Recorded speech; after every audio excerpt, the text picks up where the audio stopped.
Dear listeners, welcome to the ninth story in the Memoirs of Sherlock Holmes, The Adventure of the Greek Interpreter. This is a very special and deeply personal adventure. It is the story that introduces us to Sherlock Holmes's elder brother, Mycroft Holmes, a man of extraordinary intellect who possesses even greater powers of deduction than Sherlock, yet chooses to wield his influence from the shadows of the British government. It is also a tale of kidnapping, greed, torture, and brotherly revelation.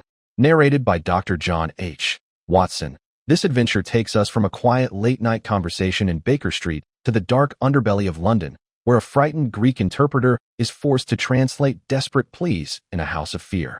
From the mysterious carriage ride through foggy streets to the locked room where a prisoner fights for his life, every strange word spoken in Greek, every locked door, every moment of terror, every hidden motive, and every brilliant deduction will be brought to life here in rich, vivid, and extended detail.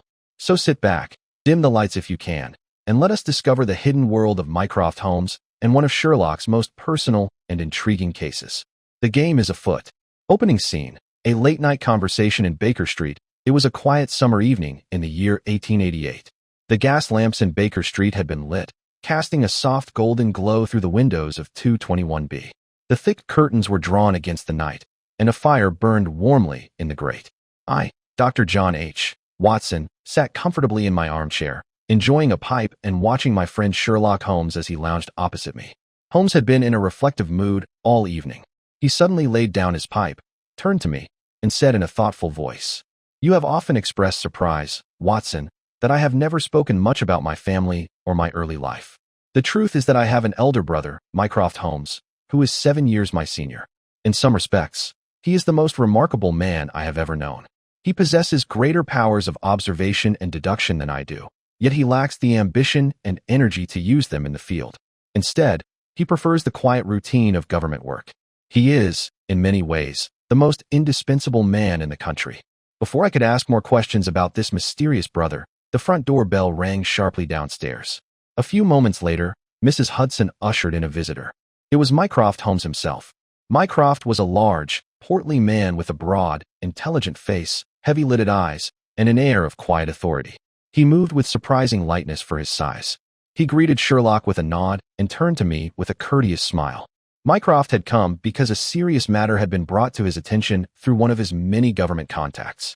A Greek interpreter named Mr. Melas had been approached by two suspicious men and forced to translate in a very strange and frightening situation. Mycroft believed his brother Sherlock would be the best person to investigate the case discreetly. The strange story of Mr. Melas. The next morning, Mr. Melas, a short, dark, nervous Greek interpreter, came to Baker Street. He was clearly terrified as he told us his story in a trembling voice. 2 nights earlier, a tall, thin man with a scar on his face had come to his house and forced him at gunpoint into a carriage with drawn blinds. They drove for a long time through the foggy streets of London until they reached a large, isolated house. Inside a dimly lit room, Melas was made to translate questions put to a frightened, emaciated young Greek man who was tied to a chair. The young man was being held prisoner and repeatedly asked the same questions. "Will you sign the papers? And where is the girl?" The prisoner refused to answer, showing great courage despite his weakened state. Melas was then taken back to London and warned never to speak of what he had seen, under threat of death.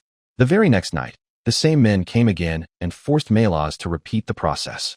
This time the prisoner was even weaker and more desperate. Overcome with pity and fear for his own safety, Melas had come to Mycroft Holmes for help. Holmes takes the case with urgency. Holmes's eyes shone with intense excitement.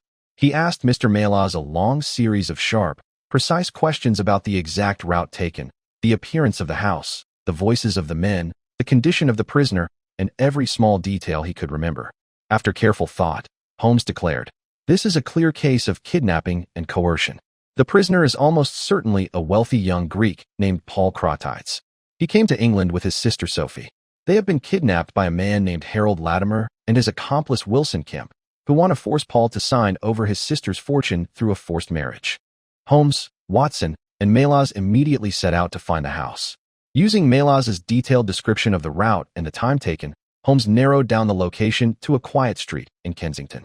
They found the house and forced their way inside with the help of the police. The dramatic rescue and confrontation inside the gloomy house. They discovered Paul Cratides tied to a chair, nearly dead from starvation and ill treatment. His sister Sophie was also being held prisoner in another room. Just as they were freeing the siblings, Harold Latimer and Wilson Kemp returned. A violent struggle followed. The criminals were overpowered and handed over to the police. Unfortunately, Paul Crawtides was too weak and died shortly afterwards from the effects of his long imprisonment. Sophie survived and later returned to Greece, heartbroken but free. Holmes explains his deductions back at Baker Street that evening. Holmes explained every step of his reasoning with his characteristic clarity and satisfaction. The repeated questions about signing papers and the girl pointed clearly to a forced marriage and fortune grab. The Greek language and the prisoner's refusal showed he was protecting his sister. The route described by Melas and the time taken allowed Holmes to locate the exact house. The nervous behavior of the kidnappers and the condition of the prisoner confirmed the motive of greed.